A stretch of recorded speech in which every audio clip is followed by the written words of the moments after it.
Assalamualaikum warahmatullahi wabarakatuh. Alhamdulillahirrabbilalamin. Kita bisa bertemu kembali anak-anakku.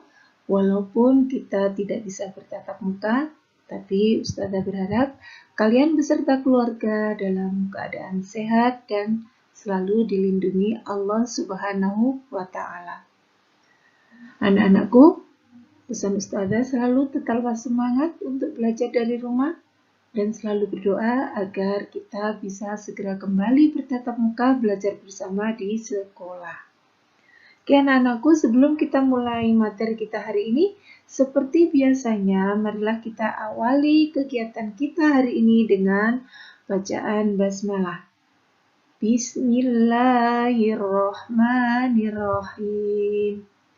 Nah, mudah-mudahan dengan bacaan basmalah tadi, Allah Subhanahu wa Ta'ala memberikan kemudahan kepada kita semua, pada kalian semua juga, untuk menerima apa yang Ustazah sampaikan, dan mudah-mudahan materi hari ini bermanfaat buat kalian semua.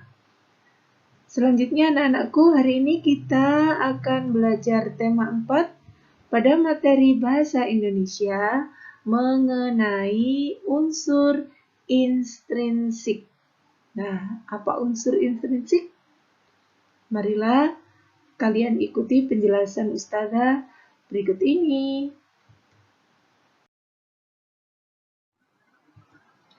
Nah, unsur intrinsik. Apa unsur intrinsik itu? Unsur intrinsik yaitu unsur-unsur yang membangun cerita dari dalam. Nah, unsur intrinsik sendiri adalah sebagai berikut. Yang pertama, tema. Kedua, tokoh. Ketiga, latar. Keempat, alur. Dan kelima, amanat. Nah, dari 5 unsur itu apa saja? Lebih jelasnya kalian ikuti penjelasan berikut ya. Unsur intrinsik yang pertama yaitu tema. Tema adalah gagasan pokok yang menjadi dasar permasalahan isi sebuah cerita rekaan. Nah, tema adalah gagasan pokok yang menjadi dasar permasalahan isi sebuah cerita. Oke, yang kedua adalah tokoh. Tokoh adalah bisa berupa orang, binatang maupun benda yang berperan dalam peristiwa-peristiwa pada sebuah cerita.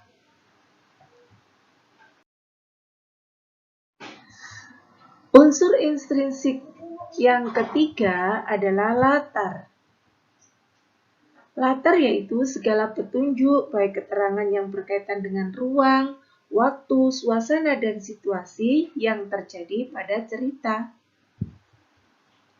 Selanjutnya, latar dibagi menjadi 3 jenis, yaitu latar tempat, latar waktu, dan latar suasana.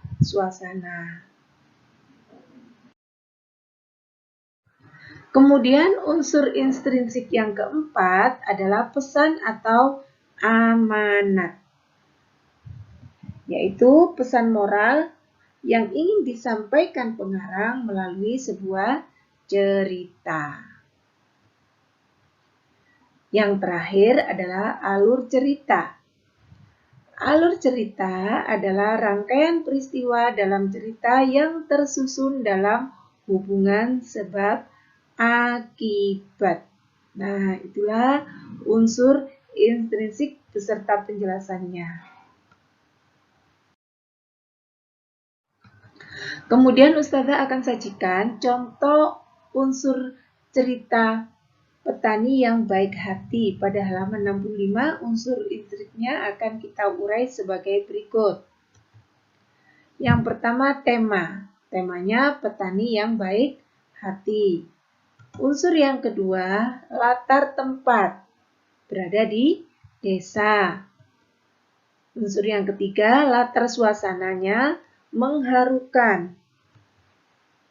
Keempat, latar waktunya pagi hari di musim dingin. Selanjutnya, nama tokohnya adalah Pak Tani dan burung camar. Alurnya maju. Artinya, maju itu asalnya orang itu susah atau sengsara kemudian berhasil. Itu namanya alur maju. Selanjutnya, pesan moral yang ada pada cerita petani yang baik hati adalah kita harus selalu tolong-menolong sesama makhluk hidup. Nah, itulah contoh mengurai unsur pada sebuah cerita. Sampai di sini kalian sudah jelas anak-anakku? Ya, mudah-mudahan apa yang disampaikan Ustazah bisa kalian terima dengan baik.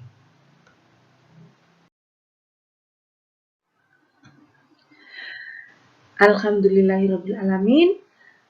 Kegiatan hari ini kita tutup dengan bacaan hamdalah tadi.